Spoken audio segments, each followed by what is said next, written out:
Hello అండి, అందరికీ నమస్తే. ఎప్పుడైనా స్వీట్ తినాలి అని అనిపించినప్పుడు టైం ప్రాసెస్ ఎక్కువగా లేకుండా అప్పటికప్పుడు ఈజీగా ఇంట్లో ఉండే వాటితోనే 15 మినిట్స్లో అయిపోయే స్వీట్ రెసిపీని ఎలా తయారు చేయాలో చూద్దాం. ఇప్పుడు ఒక మిక్సీ జార్ని తీసుకొని ఇందులోకి 1 కప్పు గోధుమ పిండి, 1 కప్పు గోధుమ పిండికి పావు కప్పు బెల్లం, పావు కప్పు ఉప్మా రవ్వ, చిటికెడంత తినే సోడా, చిటికెడు ఉప్పు, పావు కప్పు వాటర్ని వేసి ఒకసారి గ్రైండ్ చేసుకోండి. ఈ విధంగా గ్రైండ్ అయిన తర్వాత దీన్ని ఒక బౌల్లోకి తీసేసుకోవాలి. ఇప్పుడు ఇందులోకి 1/2 టీ స్పూన్ ఇలాచీ పౌడర్, పావు కప్పు సన్నని సేమియా కూడా వేసుకుంటున్నాను. ఇది ఉంటే వేసుకోండి, లేదంటే స్కిప్ చేసుకోవచ్చు. ఇప్పుడు ఇది ఒకసారి బాగా కలిపేసుకొని ఒక 5 మినిట్స్ పక్కన ఉంచేసుకుందాం. ఇప్పుడు స్టవ్ ఆన్ చేసుకొని పెనంలోకి డీప్ ఫ్రైకి సరిపడినంత ఆయిల్ని వేసుకోండి.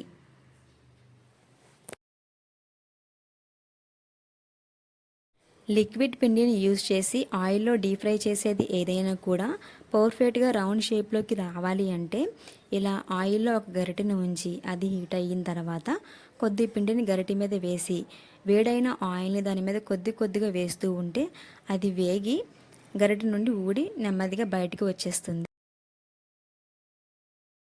లేదంటే స్కిప్ చేసి గరిటెతో కొద్దిగా పిండిని వేసుకుంటూ కూడా చేసుకోవచ్చు. ఇలా అన్నీ వేసుకున్న తర్వాత ఇవి లైట్ బ్రౌన్ కలర్ వచ్చేంత వరకు బాగా వేయించుకోవాలి.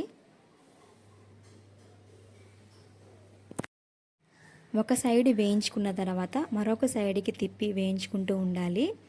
చూడండి, ఇవి బ్రౌన్ కలర్లోకి వచ్చింది కదా. ఇప్పుడు మనం దీన్ని ప్లేట్లోకి తీసి సర్వ్ చేసుకుందాము. ఇవి చూడ్డానికి అచ్చం పొంగడాల్లా కనిపిస్తాయి. చూసారు కదా, అంతే అండి, చాలా సింపుల్గా 15 మినిట్స్లో అయిపోతుంది. చాలా టేస్టీగా కూడా ఉంటాయి. పిల్లలు కూడా దీన్ని చాలా ఇష్టంగా తినేస్తారు. మీకు కనుక నచ్చితే మీరు కూడా తప్పకుండా ట్రై చేసి టేస్ట్ చేయండి. ఈ వీడియో కనుక మీకు నచ్చినట్లయితే లైక్ చేయండి, షేర్ చేయండి, సపోర్ట్ చేయండి. Thanks for watching the video.